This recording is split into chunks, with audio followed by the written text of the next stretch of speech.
संविधान के अंतर्गत अनुच्छेद 19 के बारे में विस्तृत जानकारी हासिल करेंगे।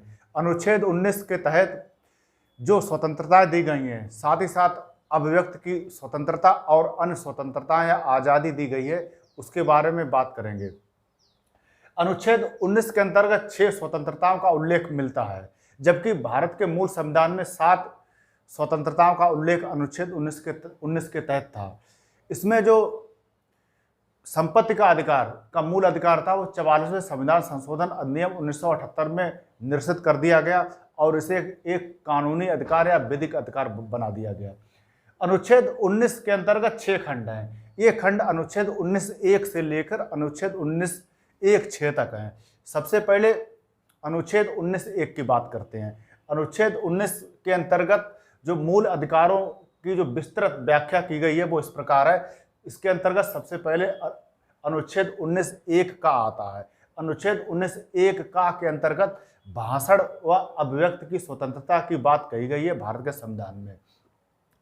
और अनुच्छेद 19(1) का के तहत जो भाषण की अभिव्यक्ति की जो व्याख्या की गई वो इस प्रकार की गई है कि बोलकर, किसी बात को बोलकर, लिखकर या छपवाकर, ये अनुच्छेद 19(1) का के तहत आता है। या और प्रेस को अनुच्छेद 19(1) का के तहत कोई अलग से स्वतंत्रता नहीं दी गई है कि उसे जो अभिव्यक्ति की स्वतंत्रता है उसका जिक्र संविधान में अलग से मीडिया या प्रेस के बारे में नहीं है। और साथ ही साथ जनता को या साधारण आम नागरिक को धमकी दी जाती है, साथ ही साथ सार्वजनिक संपत्ति को क्षति पहुंचाई जाती है और इससे लोक व्यवस्था भंग होती है। इसलिए बंद के अधिकार को न्यायालय ने मूल अधिकार के तहत नहीं माना, लेकिन हड़ताल करने के अधिकार को न्यायालय ने अपवाद स्वरूप मूल अधिकार के तहत माना है। लेकिन किन्हीं किन्हीं मामलों में न्यायालय ने हड़ताल को भी मूल अधिकार के तहत या अनुच्छेद 19(1) का के तहत नहीं माना है। इसके साथ साथ फिल्मों के अश्लील दृश्यों पर प्रतिबंध कहाँ तक जायज है, या सेंसर बोर्ड के द्वारा फिल्मों के जो अश्लील दृश्य हैं उन पर जो कैंची चलाना या उन दृश्यों को हटाना कहाँ तक जायज है।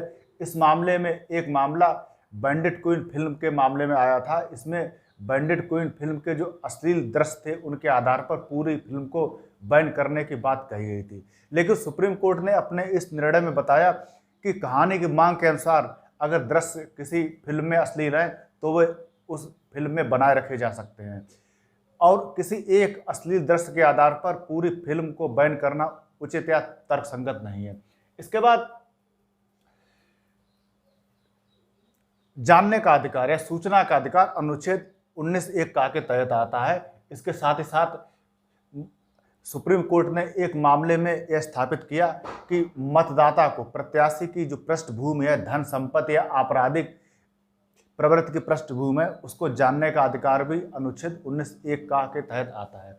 उसके बाद अनुच्छेद 19(1) का, इसके अंतर्गत शांतिपूर्ण तथा हथियार रहित सम्मेलन करने का अधिकार निहित है। तो अनुच्छेद 19(1) का के तहत 2 प्रतिबंध लगाए जा सकते हैं जो सम्मेलन करने के संबंध में कि लोक व्यवस्था बनी रहे। इसके साथ ही साथ भारत की संप्रभुता और अखंडता को बनाए रखने के संबंध में युक्त निर्बंध लगाए जा सकते हैं। इसके बाद अनुच्छेद 19(1) का आता है। इसमें संगम या संघ या सहकारी समिति बनाने का अधिकार निहित है। सहकारी समिति बनाने का अधिकार बाद के संविधान संशोधन में इसमें शामिल किया गया। रुकिए, 5 कर दिए। इसमें सहकारी समिति बनाने अनुच्छेद 19(1) का के तहत संगम या संघ या सहकारी समिति बनाने का अधिकार निहित है। इसमें जो सहकारी समिति बनाने का अधिकार था वो पहले मूल संविधान में नहीं था, जो बाद के एक संविधान संशोधन अधिनियम के तहत सहकारी समिति बनाने का अधिकार इसमें प्रदान किया गया। इसके बाद अनुच्छेद 19(1) के तहत 3 प्रतिबंध लागू किए जाते हैं कि जैसे लोक व्यवस्था बनी रहे, सदाचार बना रहे, शिष्टाचार बना रहे, साथ ही साथ भारत की संप्रभुता और अखंडता को बनाए रखने के संबंध में युक्त निर्बंध लगाए जा सकते हैं अनुच्छेद 19(1) के तहत। और अनुच्छेद 19(1) के तहत यह प्रतिबंध भी है कि सैन्य बलों और वेश्याओं को संघ या संगम बनाने का अधिकार इसके अंतर्गत निहित नहीं है। इसके बाद आता है अनुच्छेद 19(1) घ। अनुच्छेद 19 घ के तहत भारत के राज क्षेत्र में अबाध संचरण का अधिकार प्रदान किया गया है। अनुच्छेद 19 घ के तहत दो आधारों पर युक्त निर्बंधन या प्रतिबंध लगाए जा सकते हैं, जैसे साधारण जनता के हित में तथा किसी अनुसूचित जनजाति के हितों के संरक्षण के लिए अनुच्छेद 1 घ के तहत या अनुच्छेद 19 घ के तहत प्रतिबंध लगाए जा सकते हैं।